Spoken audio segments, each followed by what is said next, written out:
दोस्तों आज के इस वीडियो में बात करेंगे आईएनएक्स इंडिया आईपीओ के बारे में।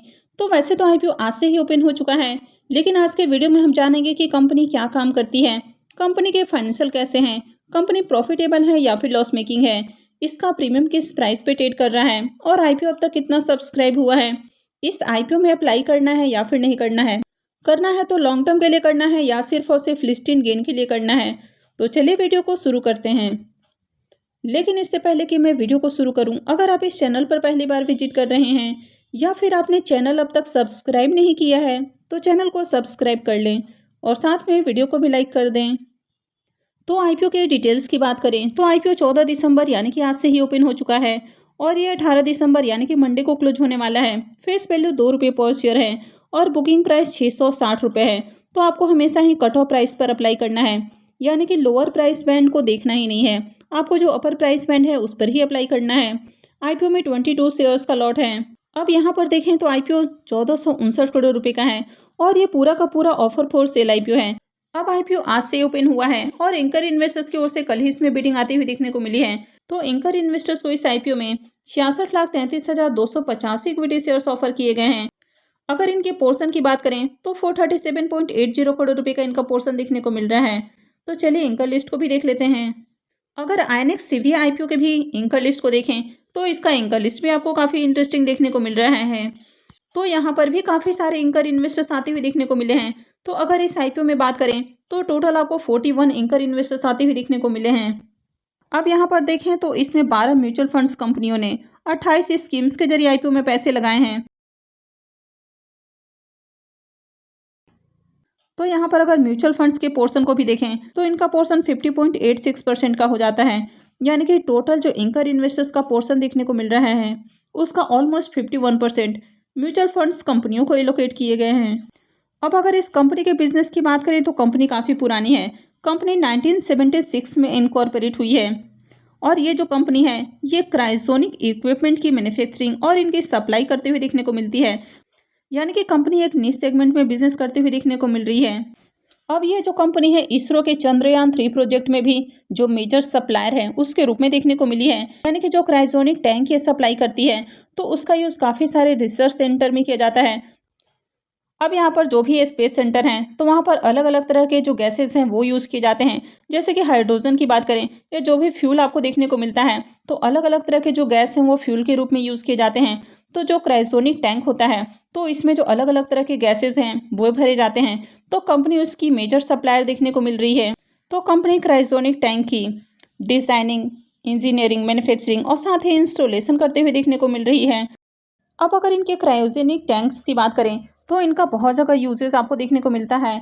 तो जैसे कि अगर बात करें इंडस्ट्रियल गैसेस की, लिक्विफाइड नेचुरल गैसेस की, ग्रीन हाइड्रोजन की, एनर्जी की, स्टील की, medical, health care, chemical, fertiliser, aviation, aerospace, pharmaceutical, construction, तो इस तरह के जो अलग अलग इंडस्ट्रीज़ हैं वहाँ पर क्रायोजेनिक टैंक का यूज़ किया जाता है।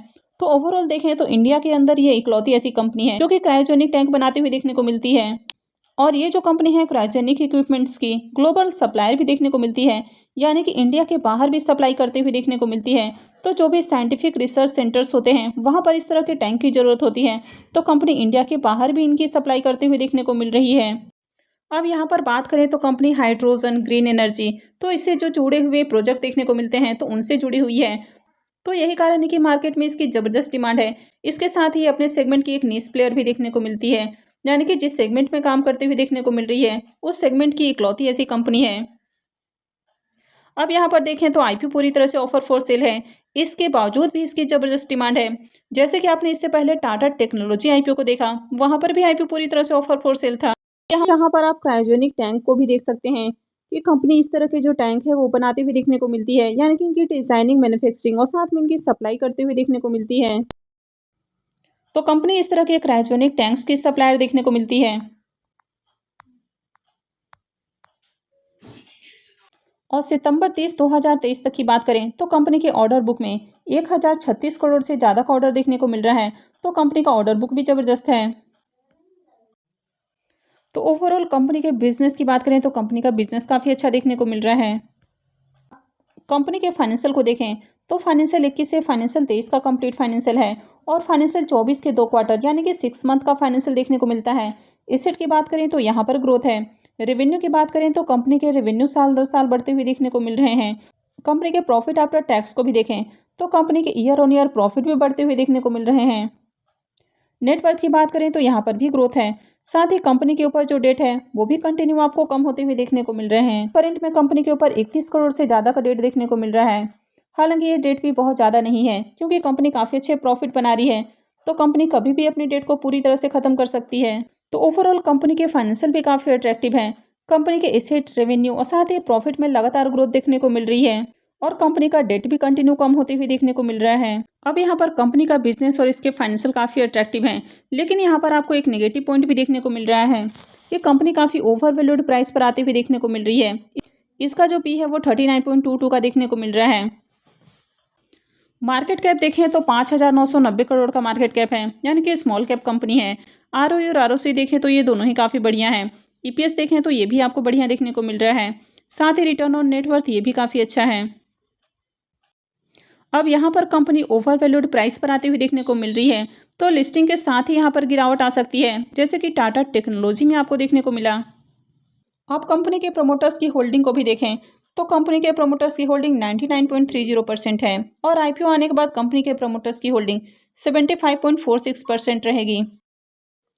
आईएनएक्स इंडिया आईपीओ के डे 1 के सब्सक्रिप्शन को देखें तो डे 1 में आईपीओ में काफ़ी बढ़िया सब्सक्रिप्शन है और आईपीओ 2.86 टाइम सब्सक्राइब होते हुए देखने को मिला है। क्यूआईबी पोर्शन में आईपीओ को 0.04 टाइम सब्सक्राइब किया गया है। एचएनआई पोर्शन में 4.60 टाइम, यहाँ पर बिग एचएनआई पोर्शन 3.85 टाइम और small HNI portion 6.10 time subscribe किया गया है। रिटेल पोर्शन की बात करें तो आईपीओ 3.72 टाइम सब्सक्राइब होते हुए देखने को मिला है। तो आईपीओ में देखें तो बढ़िया सब्सक्रिप्शन है, क्योंकि अगर आईपीओ के साइज को देखें तो आईपीओ 1459 करोड़ का है, यानी कि आईपीओ काफ़ी बड़ा देखने को मिल रहा है। इसके बावजूद देखें तो आईपीओ ऑलमोस्ट आपको 3 टाइम सब्सक्राइब होते हुए देखने को मिल रहा है। तो आईपीओ में अगर एप्लीकेशंस को भी देखें तो आईपीओ में 10 लाख से भी ज़्यादा एप्लीकेशंस लगे हैं, यानी कि ओवरऑल इस आईपीओ की मार्केट में ज़बरदस्त डिमांड है। आप आईएनएक्स इंडिया आईपीओ के प्रीमियम को भी देखें तो यहाँ पर भी ज़बरदस्त तेजी है। तो थोड़ी देर पहले ही जहाँ इसका प्रीमियम 455 रुपये पे ट्रेड कर रहा था, वो अभी बढ़कर 466 रुपये के ऊपर देखने को मिल रहा है और आईपीओ में 22 शेयर्स का लॉट है।